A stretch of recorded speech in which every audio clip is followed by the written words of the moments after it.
أعوذ بالله السميع العليم من الشيطان اللعين الرجيم بسم الله الرحمن الرحيم الحمد لله رب العالمين به نستعين وخير ناصر ومعين ثم أفضل الصلاة وأتم الصلاة على خير خلق الله سيدنا محمد وعلى أهل بيته الطيبين الطاهرين وأصحابه المنتجبين وبعد إخوات في الدين أحييكم بتحية الإسلام وهي يقول السلام عليكم ورحمة الله وبركاته. Louange à Allah, paix et bénédiction sur le noble prophète ainsi qu'à sa famille purifiée. Paix sur vous, chers frères et sœurs en Dieu. La dernière fois, on avait parlé sur les piliers qu'un voyageur spirituel a besoin. On avait dit qu'il a besoin du Coran, le Saint-Coran. Deuxième pilier, la prière.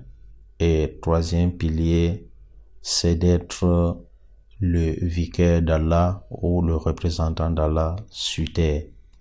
C'est ça l'objectif du voyage spirituel.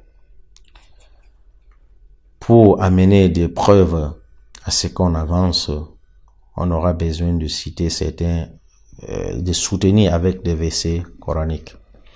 Allah subhanahu wa ta'ala, en parlant du Saint-Coran, dit Afala yatadabbaruna al-Qur'an am ala qulubin afqaluha. Ici, Allah dit ne médite-t-il pas sur le Saint-Coran ou ont-ils des cadenas dans leur cœur? Car le Saint-Coran nous a déjà tout amené, que ce soit des lois, que ce soit des droits, tout cela se trouve dans le Saint-Coran. En ce qui concerne maintenant la prière, comme vous le savez, ce sont les actes d'adoration qui nous rapprochent d'Allah subhanahu wa ta'ala. Et vu ce qu'on s'était dit la dernière fois, la première acte qui nous approche vers Allah subhanahu wa ta'ala, c'est la prière. Allah dit au sujet de la prière, Inna as-salata tanha anil fahsha'i wal munkar. La prière évite l'homme de commettre des turpitudes. Donc, l'homme qui fait la prière, qui accomplit la prière correctement et exactement, cela l'empêche de commettre des turpitudes ainsi que des péchés. Donc, si vous voyez un orang qui accomplit la prière et qui commet des péchés ainsi que des turpitudes, ce qu'on peut en tirer sur cet homme sera que lui, ses prières qu'il accomplit ne sont pas exactes et correctes, car Allah ne ment jamais. Allah dit, tout celui qui accomplit la prière sera loin de péché ainsi que de turpitude. Le troisième pilier qui était le fait d'être le représentant d'Allah sur terre, l'auteur dit darurat kunu artibat bitabi'ati wan nasi khilafa, yani c'est la nécessité d'avoir des relations avec les hommes ainsi que la nature. Pour cela, pour devenir le représentant d'Allah subhanahu wa ta'ala, Allah dit à ce sujet, Inni ja'ilu fil ardi khalifa. Allah dit, j'ai mis un vicaire sur terre. Donc j'ai mis un représentant sur terre. Le représentant sur terre ici, il s'agissait du prophète Adam alayhi salam, qui sera le représentant d'Allah, qui ne commettra pas de péché, qui ne commettra pas de turpitude, qui sera exempt de péché. Donc l'objectif spirituel, c'est d'arriver à ce niveau. فَإِنَّ الَّذِي يَبْدُو لَنَا أَنَّ الْمَقْصُودَ بِالْخِلَافَةِ خِلَافَةَ اللَّهِ. Ce que nous pouvons dire à cela est que Al-Khilafa ici veut dire khilafatullah, c'est d'être le représentant d'Allah sur terre. On ne peut pas dire successeur d'Allah. Donc, représentant d'Allah sur terre.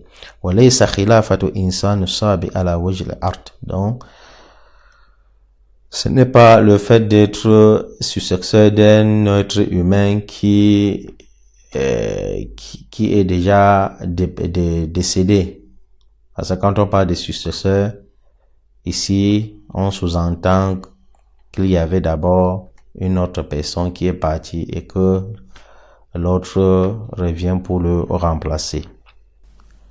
Dans le Saint-Coran, lorsqu'Allah subhanahu wa ta'ala avait dit aux anges qu'il allait mettre sur terre un vicaire et un représentant, les anges ont dit أتجعل فيها من يفسد فيها ويسفك الدماء ونحن نسبح بحمدك ونقدس لك.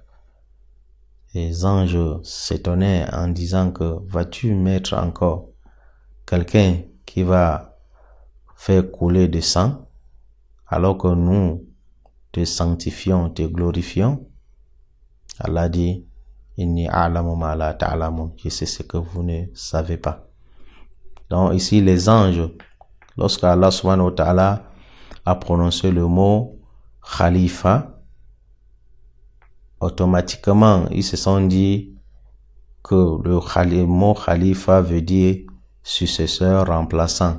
Donc il y avait d'abord c'est sur ça que certains exégètes disent que avant Adam il y avait des autres êtres humains et Adam est venu les remplacer. Car les anges se sont dit tu vas encore mettre, c'est lui qui va encore faire couler plus de sang. Donc, on sous-entend qu'il y avait des êtres humains qui nous ont précédés, qui faisaient couler du sang. Pourtant, le vrai sens de ça, c'est d'être plutôt le représentant d'Allah sur terre. Donc, chaque être humain qui se conforme aux injonctions d'Allah subhanahu wa ta'ala sera toujours un khalifa d'Allah sur terre, sera un représentant d'Allah. Car lui, il va en quelque sorte matérialiser ou manifester la volonté d'Allah auprès de ses créatures. Inch'Allah, je demande à Allah, en commençant par moi-même, de nous donner force et de courage pour entreprendre ce chemin spirituel qui est semé d'embûches. Barakallahu fikum, wassalamu alaikum wa rahmatullahi wa barakatuh.